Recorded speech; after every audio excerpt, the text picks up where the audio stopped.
With respect to the developments in Ukraine, we very much condemn the violation, flagrant violation of Ukraine's sovereignty that we saw today with the movement of this Russian convoy into Ukraine. There had been negotiations during which it was made clear that Ukraine would have to accept the delivery of any humanitarian convoy into the country. It was made clear that the ICRC would have to participate in the delivery of any humanitarian assistance. That has not taken place. The ICRC is not a part of this delivery. The government of Ukraine did not give agreement for this convoy to move within their borders.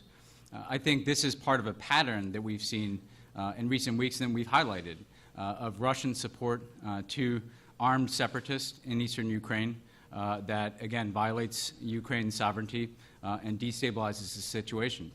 So we are, again, deeply concerned about this. We're in touch with the Ukrainian government. We will be in touch today with our partners at the UN Security Council to discuss next steps. Russia should take the opportunity to remove this convoy from within Ukraine. If they don't, they will face additional costs and consequences from the United States and our partners in the international community. Can you confirm that apparently NATO is saying that there are Russian artillery in Ukraine as well?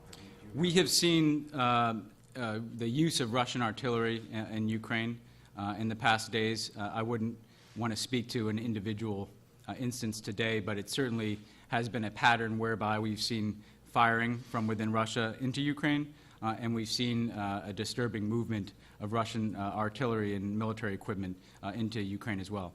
I'd say that this takes place in the context of the separatists dramatically losing support within eastern Ukraine, and the Ukrainian military making gains in places like Luhansk and Donetsk. The way, however, to respond to that situation and the humanitarian needs, the legitimate humanitarian needs in eastern Ukraine, is to pursue a path of de-escalation, not to move forward with further violations of Ukraine's sovereignty and territorial integrity, which has only alienated Russia from the people of eastern Ukraine and isolated Russia in the international community.